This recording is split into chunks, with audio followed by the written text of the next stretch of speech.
ONN 닥터TV 국민진료실 안과의사 장영준입니다. 네, 여러분 안녕하세요. 오늘은 제가 눈이 빨갛게 되는 충혈에 대해서 설명드리도록 하겠습니다.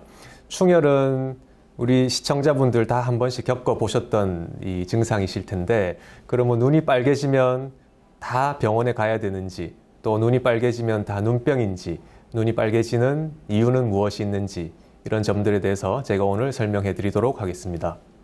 네, 오늘 설명드릴 내용은 눈이 단순 충혈이라고 해서 특별히 병원에 가지 않아도 쉽게 자가 치료가 되는 단순 충혈, 그 다음에 렌즈를 꼈을 때 부작용으로 생기는 렌즈 부작용으로 인한 충혈, 그 다음에 눈이 다쳤을 때 생기는 충혈, 또 알레르기나 감기 증상에 따라서 생기는 결막염으로 인한 충혈, 또 전염성 눈병 때문에 생긴 충혈, 이런 점들에 대해서 제가 오늘 사진과 함께 알기 쉽게 설명드리도록 하겠습니다.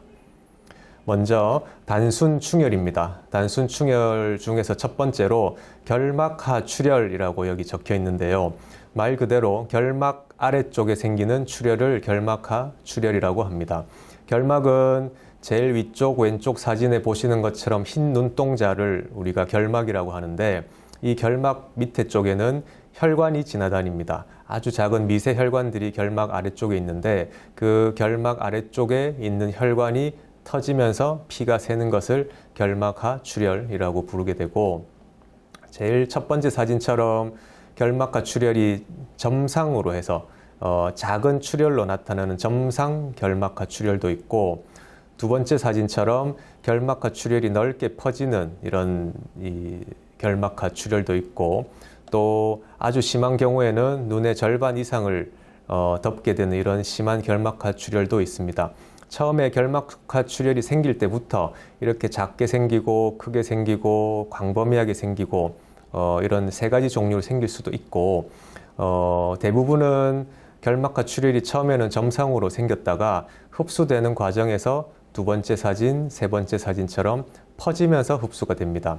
그래서 처음에는 점상이었는데 그 다음날 범위가 넓어지면서 색깔은 좀 옅어지면서 흡수되어 가거든요. 보통은 일주일에서 2주 사이에 자연적으로 흡수가 되는 경우가 많고, 특별한 치료를 요하지 않고 눈의 통증이나 눈곱이나 이런 다른 동반 증상도 없는 경우가 대부분입니다. 그런데 이런 결막하 출혈이더라도 추가 검사가 필요한 경우가 있습니다. 어떤 경우냐면 한 달에 한 번 이상 결막하 출혈이 이유 없이 재발한다. 그 다음에 결막하 출혈이 있으면서 두통이 있거나 어지럼증이 같이 있다.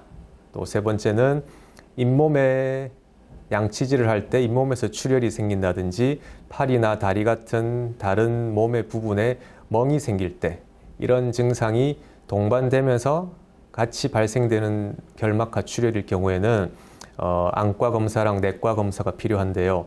이쪽 아래쪽 사진을 보시면 눈의 흰 동자에 출혈이 되면서 불룩불룩하게 부어 있습니다. 피도 차 있고 물도 차 있고 눈동자 모양이 둥글지가 못하고 찌그러져 보이죠. 이 이유가 옆에 있는 이 피 때문에 검은 동자가 가려져 가지고 눈동자가 찌그러진 것처럼 보이는데, 이렇게 심한 결막하 출혈이 있을 때는 저희가 눈에 안압이 올라가는 녹내장이 있는 것은 아닌지, 또는 눈 속에 있는 혈관에 어떤 혈관 이상이 있는 건 아닌지, 그런 걸 의심을 해야 되고, 또 두통이 있고 어지럼증을 동반했을 때는 머리에 뇌압, 우리 혈압이라고 하는 것처럼 머리에도 압력이 있는데 뇌압이 올라갈 때도 심한 결막하 출혈이 생길 수가 있습니다. 그런 것도 우리가 찾아봐야 되고, 또 잇몸 출혈이나 멍을 동반할 때는 우리 몸에는 피 속에는 혈소판이라고 하는 세포가 있거든요. 그 혈소판은 피가 났을 때 빨리 멎도록 응고되도록 해주는 세포인데, 이 혈소판 기능 장애가 생길 때는 이렇게 피가 많이 생길 수가 있습니다.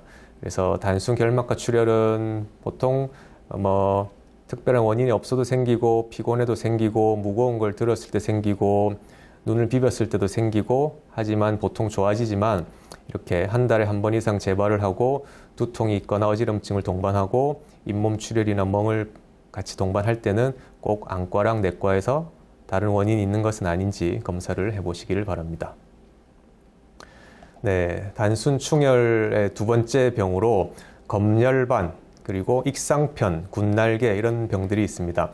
검열반이나 익상편 이 병은 노화 현상 때문에 보통 생기는 질환인데 흰 동자 위쪽에 보면은 빨간색으로 된 이 혈관 덩어리가 보이시죠? 이 부분도 있고 여기도 있는데 이 결막 위쪽에 노화 현상으로 생긴 주름살 같은 이제 조직이에요.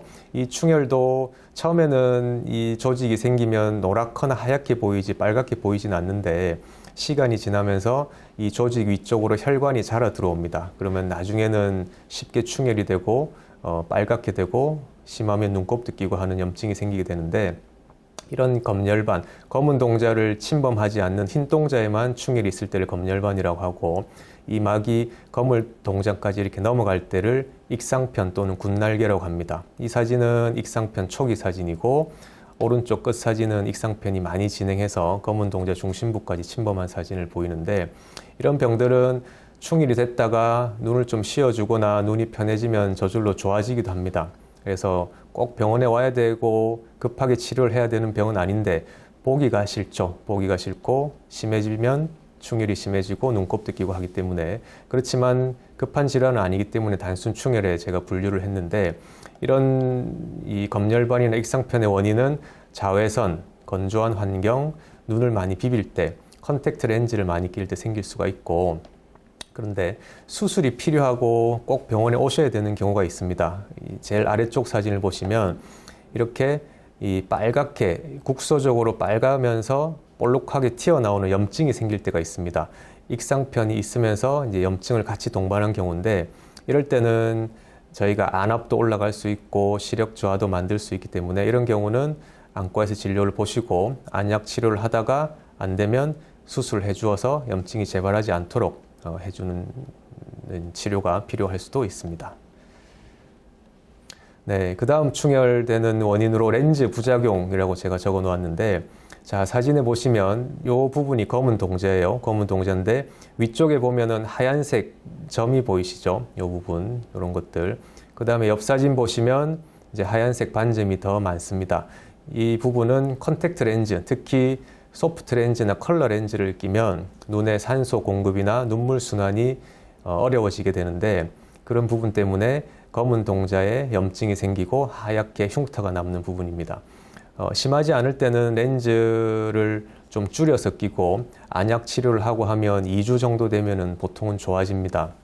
좋아지는데 밑에 사진 두 가지를 보시면 좀 심한 사진이죠. 이 정도 되면은 안약을 써도 치료가 잘 되지 않고 렌즈를 중단하셔야 되는데 사진에 보시면 검은 동자 위쪽으로 빨간색 선들이 보이실 겁니다. 이 부분이 혈관인데 원래 검은 동자 위쪽에는 혈관이 없어야 되는데 렌즈를 오래 껴서 눈 상태가 안 좋아지게 되면 그 안 좋아진 부분을 치료해 주기 위해서 없던 혈관이 자라나거든요. 그러면 그 혈관이 처음 생겼을 때는 치료를 해주는 효과가 있기 때문에 좋은 일을 하는데 이 새로 생긴 신생혈관은 없어지지가 않습니다. 그리고 이 신생혈관은 혈관벽이 약하기 때문에 눈의 작은 자극에도 피가 잘 나고 충혈이 되고 혈관이 터지게 됩니다. 그래서 신생혈관이 처음에는 좋은 일을 하지만 결국에는 이쪽에서 출혈이 되기 때문에 안 좋은 영향을 만들게 되고 또 마지막 사진 보시면 하얗게 된 부분, 요거는 각막 궤양이라고 하는 부분인데 렌즈를 오래 껴서 검은 동자가 많이 상해서 생긴 각막 궤양. 각막 궤양이 심해지면 사진처럼 하얀색 고름이 차게 됩니다. 자, 밑에 사진 두 개, 신생혈관이랑 각막이 이렇게 하얗게 된 병이 생겼을 때는 이미 내 검은 동자가 많이 불편한 상태이기 때문에 렌즈를 절대로 중단하셔야 되고 빨리 안과에 오셔서 적절한 치료를 받으셔야지 시력을 유지할 수가 있고 아래쪽 두 가지 사진이 요즘은 이렇게까지 돼서 병원에 오시는 분은 잘 없지만 예전에 렌즈 끼다가 실명하는 경우가 대표적인 경우가 이 두 가지입니다. 하나는 신생혈관, 한 가지는 각막 혼탁. 네, 그래서 렌즈를 끼실 때 좀 조심해서 사용을 해주도록 하십시오.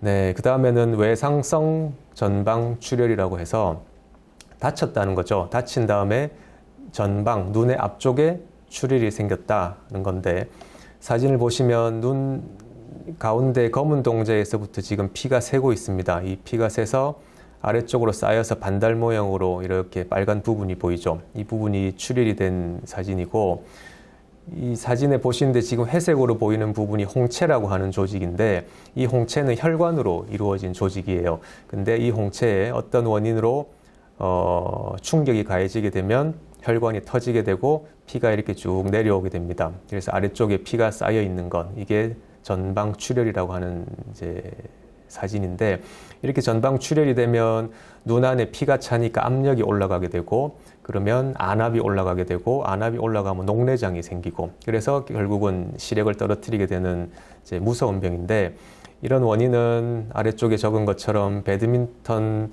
셔틀콕에 눈을 맞았다든지, 야구공에 눈을 맞았다든지, 우리 성묘 가서 풀 베는 예초기, 풀 베는 기계를 사용하시다가 풀이나 풀 덩어리나 돌 같은 게 눈에 튀었을 때 이 홍채가 다치면서 외상성 전방 출혈이 생길 수가 있습니다. 이 병 같은 경우는 빨리 치료를 해주지 않으면은 실명까지 갈 수 있는 병이기 때문에 이런 눈 사진이 있다면 빨리 병원에 오셔야 되고, 셔틀콕, 배드민턴을 치실 때나 운동을 하실 때 눈을 다치지 않도록 조심해 주시고, 예초기를 사용하실 때는 예방해주는 고글을 사용하셔서 돌이 눈에 바로 튀지 않도록 조심을 하셔야 되겠습니다. 그 다음에 오른쪽 사진은 공막염이라고 제가 적었는데요. 이 공막염은 흔하게 생기는 병은 아닌데, 공막염이 한번 온 분들은 계속해서 재발하는 병이에요. 그래서 공막염을 한번 앓았던 분들은 평생 고생을 좀 하시는 병인데, 사진 보시면 앞서서 보셨던 충혈하고는 조금 다릅니다. 충혈이 명확하게 한 자리에 있는 것이 아니고 흰 동자 전체적으로 이렇게 퍼지면서 충혈이 있고, 특히 눈동자 위쪽으로 눈꺼풀을 들어 올려 보면 위쪽으로 이렇게 부어 있는 경우가 많습니다. 이게 공막염인데, 이 공막염의 특징은 몸에 오는 몸살처럼 몸이 피곤할 때 생깁니다. 내 몸이 피곤하다, 무리한 운동을 했다, 잠을 못 잤다, 독감 같은 어떤 질병 때문에 피로가 쌓였다 할 때 올 수가 있고, 그 다음에 내 눈이 피곤할 때, 책이나 스마트폰을 많이 보았다든지 어두운 환경에서 보는 일을 많이 했다든지 눈이 피곤할 때도 공막염이 올 수가 있고, 이때는 충혈이 되면서 특징적으로 눈동자를 움직일 때 눈을 안에서 꾹 누르는 것 같은 통증이 있습니다. 충혈이 있으면서 눈동자를 움직일 때 통증이 있고, 그리고 빛을 볼 때 빛이 굉장히 밝게 보이는 광과민증이라고 해서 빛에 민감해진다, 이런 증상이 있을 때는 공막염의 가능성이 있으니까 안과에 오셔서 치료를 하셔야 되겠고, 치료를 하면 2주 정도 안약을 쓰고 심할 경우에는 드시는 약까지 먹고 하면 치료는 잘 되는데, 문제가 재발을 한다는 거예요. 거의 100% 재발을 하는데, 자주 재발하냐 좀 덜 하냐 차이이지 자주 재발을 하게 되는데, 자주 재발을 하면 나중에는 시력 저하를 야기할 수 있는 병이기 때문에 이런 증상이 있을 때는 빨리 오셔서 치료를 하시는 게 좋겠고, 이 병하고 관련 있는 병들이 밑에 적어 놓은 것처럼 류마티스 관절염, 그 다음에 입속이 잘 허는 구내염, 또 허리 통증, 아침에 일어났을 때 손발이 뻣뻣한 조조강직, 이런 병들하고 우리 눈의 공막염하고 또 관련이 있기 때문에, 이런 질병이 있으면서 눈이 충혈이 되면서 눈을 움직일 때 아프다, 그때는 공막염의 가능성이 있으니까 안과에 오셔서 진료를 보도록 하십시오. 네, 그 다음에 알레르기성 결막염. 이 알레르기는 아주 흔한 질환이기 때문에 이 병을 겪은 분들이 많으실 텐데요. 알레르기를 일으키는 원인들은 사람마다 다양합니다. 봄에 가을철에 오는 환절기 때문에 올 수도 있고, 봄철이나 초여름에 있는 꽃가루나 송화가루 때문에 생길 수도 있고, 강아지나 고양이 털 알러지일 수도 있고, 여러 가지 가능성은 있는데, 사진을 보시면 눈이 충혈이 없으면서 이렇게 피부만 빨갛게 부으면서 각질이 생기면서 가려움증을 유발하는 경우도 있고, 두 번째 사진은 충혈이 좀 되어 있죠. 충혈이 되면서 눈 밑에 점막을 벌려보면, 사진에 잘 보이시는지 모르겠는데 반짝반짝하는 수포들이 이렇게 보입니다. 이 수포들이 알레르기를 일으키는 물질이 쌓여 있는 물집인 거예요. 이런 소견이 보이면 알레르기성 결막염으로 진단을 할 수가 있고, 이런 물집들이 이제 모이게 되면 세 번째 사진 보시면 흰 동자가 전체적으로 충혈이 되면서 물이 찬 것처럼 불룩하게 부어 있는데 이 결막 수종이라고 합니다. 두 번째 사진의 물집들이 합쳐지면 이런 심한 형태의 알러지성 결막염을 또 보일 수가 있고, 아래쪽 왼쪽 사진을 보시면 윗눈꺼풀을 이제 까서 눈 안쪽 점막을 본 사진인데 포도 알갱이처럼 아주 심한 큰 물집들이 보이죠. 아주 심한 알레르기성 결막염일 때 위쪽 눈꺼풀에도 이런 물집들이 생길 수가 있습니다. 그러면 이런 돌기들이 눈을 깜빡깜빡할 때 검은 동자를 끓기 때문에 마지막 사진 보시면 세로 방향으로 이렇게 검은 동자가 끓긴 흔적이 보이실 거예요. 알레르기 결막염에 이은 검은 동제 각막염까지 동반된 경우인데, 알레르기성 결막염은 완치가 되는 병은 아닙니다. 가렵고 눈물 나고 충혈되고 눈곱 끼고 할 때 안약을 써서 일시적으로 치료를 해주는 병이고, 또 재발을 합니다. 그러면 또 안약을 써서 치료를 해주고 하시면 되고, 치료를 해주는 이유는 마지막 사진처럼 검은 동자가 이렇게 상처가 나면 시력자를 일으킬 수 있기 때문에 이렇게까지는 가지 않도록 초반에 알레르기성 결막염을 치료를 해주시면 좋겠고, 만약 너무 자주 재발한다, 그리고 약을 써도 금세 좋아졌다가 약을 끊으면 또 재발한다, 1년 중에 계절하고 상관없이 시도 때도 재발한다, 그때는 우리가 흔히 보는 원인이 아닌 어떤 좀 드문 원인으로 인해서 생기는 알러지일 수도 있기 때문에 그때는 내과나 피부과나 가정의학과에 가시면 피를 뽑아서 하는 알러지 유발 검사라는 게 있습니다. 그 검사를 해보면 내가 어떤 물질에 예민한 눈인지를 알 수가 있어서 그 물질을 알게 되면 생활 중에서 피하면 되겠죠. 심한 알레르기가 있는 분들은 내과나 피부과, 가정의학과에 가서 알러지 유발 검사도 한번 받아보시는 걸 추천드립니다. 네, 그 다음에 이제 유명한 아폴로 눈병입니다. 이 아폴로 눈병은 1969년도에 우리 아폴로 11호가 달에 갔다가 지구로 귀환하는 그 시기에 전 세계적으로 유행을 했다고 해서 아폴로 눈병이라고 하는데, 이제 정확한 명칭은 급성 출혈성 결막염이라고 해서 위쪽 사진을 보시면 눈이 아주 빨갛게 전체적으로 토끼 눈처럼 빨갛게 되어 있고, 아래쪽 사진 보시면 오른쪽 왼쪽 눈 다 그렇죠.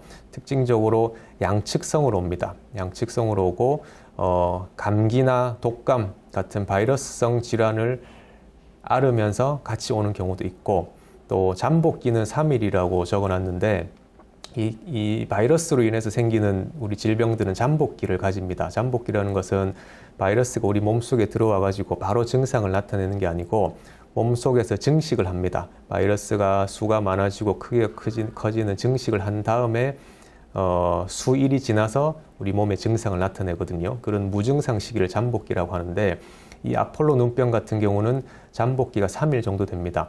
일반적인 바이러스성 질환보다 짧은 편이에요.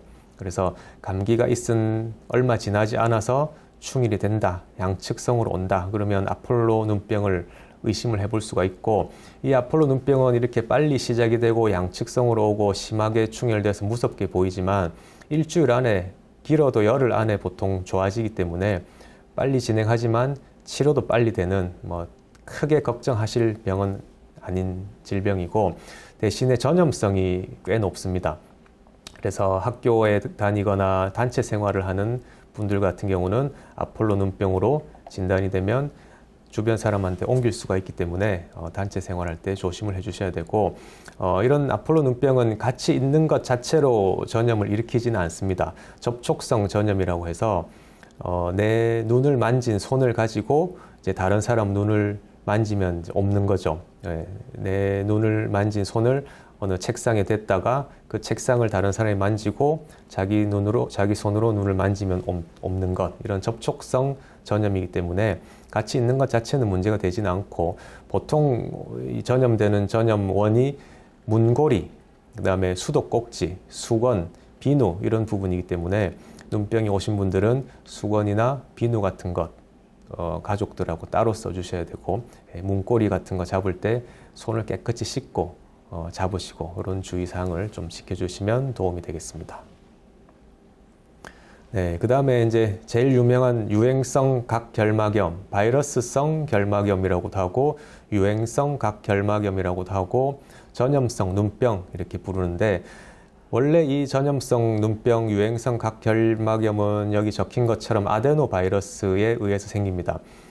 아데노바이러스가 사실은 요즘은 거의 연중 유행을 하고 있는데, 원래는 겨울철에 감기를 일으키면서 눈병을 일으켰기 때문에 겨울 눈병이다 이렇게 예전에는 불렀습니다. 근데 요즘은 이 아데노바이러스가 겨울에만 있는 것이 아니고 여름에도 생기고 봄에도 생기고 또 학교에서 단체 생활을 하면서 이제 한 명이 생기면 쭉 생기기 때문에 겨울 눈병이라고 부르진 않고 아데노바이러스에서 생기고, 잠복기가 5일에서 7일이라고 되어 있는데, 아까 아폴로 눈병의 잠복기가 3일에서 5일 정도라고 제가 말씀드렸죠. 그 아폴로 눈병보다는 잠복기가 좀 깁니다.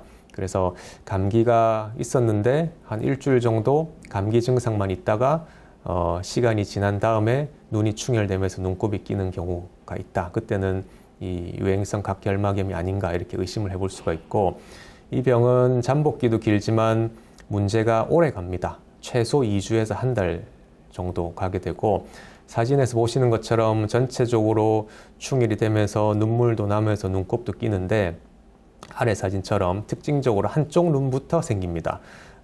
감기가 있고, 감기가 있든 없든 아침에 일어났는데 갑자기 한쪽 눈이 충혈이 되면서 눈곱이 끼면서 눈물이 나면서 까끌거리는 느낌이 생깁니다. 괜찮겠지 하고 있다 보면 3일 정도 지나면 반대쪽 눈으로 넘어가게 되고, 그런 증상이 2주 이상 지속된다. 그때는 아데노바이러스에 의한 유행성 각결막염을 의심해 볼 수가 있고, 치료는 저희 안과에 오시면 안약을 쓰고 인공 눈물을 쓰고 해서 눈을 좀 편하게 하고 특별한 합병증을 남기지 않도록 치료를 해주지만, 이 아데노바이러스를 직접적으로 없앨 수 있는 약은 없기 때문에 2주에서 3주 정도 아데노바이러스가 없어질 때까지 큰 문제 없도록 저희가 관리를 해드리고 있는데, 보통은 한 2주, 3주 있으면 대부분 다 별 문제 없이 호전이 되는데, 여기 밑에 적힌 것처럼 다음 사진을 보시면, 아래쪽 사진을 보면 이제 제가 위막이라고 적어 놨는데요. 이 막은 우리 눈에 생기는 막인데 진짜 막은 아니고, 바이러스가 생기면 그 바이러스를 막기 위해서 어떤 벽이 생기는데, 우리 몸에서 내 눈을 보호하기 위해서 생기는 보호막인데, 실제 막은 아니고 이렇게 하얗고 노랗게 생긴 이제 끈적거리는 어떤 실 같은 이제 형태의 막이에요. 이 막이 생기면 처음에는 바이러스를 막아주기 때문에 좋은 역할을 하는 막이지만, 이 막이 생기면 이 위에 있는 검은 동자를 계속 끓습니다. 근데 이 막이 매끈한 막이 아니고 꺼끌꺼끌한 수세미 같은 성질이기 때문에 검은 동자에 상처가 나게 되고, 그것 때문에 각막염이 생기고 통증이 생기고 시력자를 만듭니다. 그래서 위막이 다 생기는 건 아니지만 위막이 생긴 환자들은 반드시 위막을 제거해 줘야 되고, 제일 마지막 사진 보시면 이게 핀셋으로 위막을 이제 긁어내는 사진인데, 이 막을 제거하지 않으면 당장이 아프고 시력 저하도 일으키지만, 나중에 영구적으로 눈꺼풀 검결막 유착이라고 해서 눈꺼풀이 잘 벌어지지 않게 되고 만성 건조증도 생기게 해주고 하기 때문에, 이 유행성 각결막염이 있을 때는 안과에 자주 방문을 하셔서 위막이 생기지는 않는지, 위막이 생기면 이렇게 깨끗하게 제거를 해주셔야 됩니다. 그리고 이 유행성 각결막염이 낫고 나서 2주에서 3주가 지나면 충혈되고 눈곱 끼고 눈물 나고 하는 증상은 거진 좋아지는데, 마지막으로 따라오는 증상이 여기 적혀 있는 시력 저하가 생깁니다.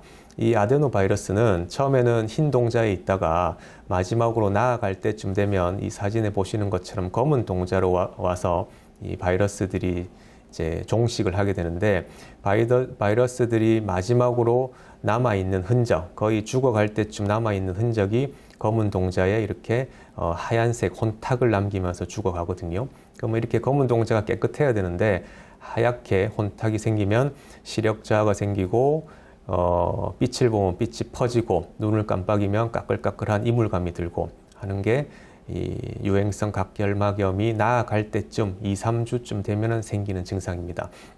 이때는 특별한 치료는 없는데 인공 눈물이랑 염증 안약을 넣으면서 이 혼탁이 없어지기를 기다리시면 되고, 빠르면 한 달, 오래 가면은 석 달 이상까지 혼탁은 남게 되는데, 대부분은 혼탁이 없어지고 시력 저하도 좋아지게 됩니다. 그래서 크게 걱정하실 부분은 아니지만, 이런 부분이 있을 때는 치료를 해주시면 좀 빨리 회복시킬 수가 있습니다.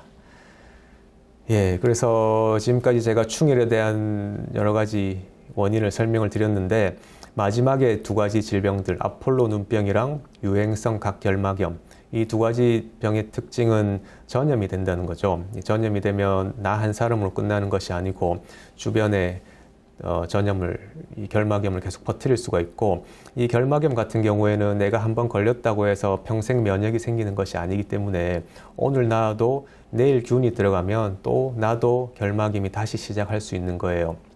그래서 결막염이 안 오도록 예방을 해주는 게 가장 중요한데, 이 예방법들을 몇 가지 설명을 드리겠습니다.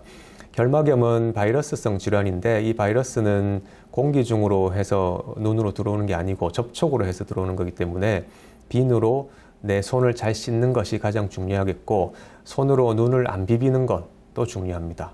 손을 씻을 때는 흐르는 물에 씻고 비누로 씻도록 하시고, 또 이 결막염이 있을 때 렌즈를 끼면 그 렌즈로 인해서 결막염이 오래가고 전염시킬 수도 있기 때문에 렌즈를 낄 때는 수돗물에 씻거나 정수기 물에 씻거나 이렇게 하지 마시고, 올바른 세척 용액을 써서 세척을 해주시고 바르게 깨끗한 손으로 착용을 해주시라, 이렇게 설명을 드리고, 그 다음에 렌즈를 낀 채로 수영장, 목욕탕 가시는 거는 좋지가 않습니다. 렌즈를 끼고 있으면 렌즈가 눈을 꽉 덮고 있기 때문에 렌즈랑 눈동자 사이에 어떤 균이 잘 들어가거든요. 그러면 그 균이 렌즈 사이에 끼어가지고 잘 나오기도 어렵습니다.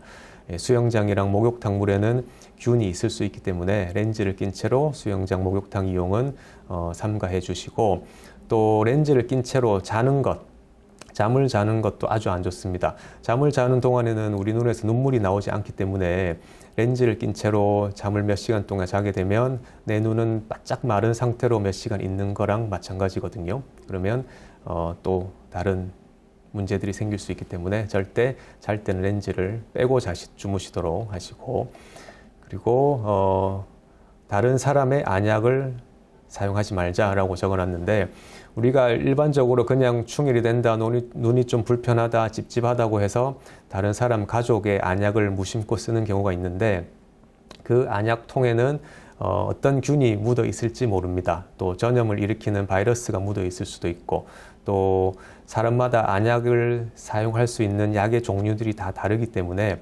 그냥 괜찮겠지 하고 다른 사람의 안약을 사용했다가는 이제 안 걸려도 되는 눈병이 걸릴 수도 있기 때문에 이 부분도 조심을 해주시도록 하십시오. 네, 여기까지가 제가 오늘 눈 충혈에 대해서 준비한 내용이고, 전신 천냥, 안구 900냥, 100세까지 눈 건강을 지켜드리도록 하겠습니다. 감사합니다.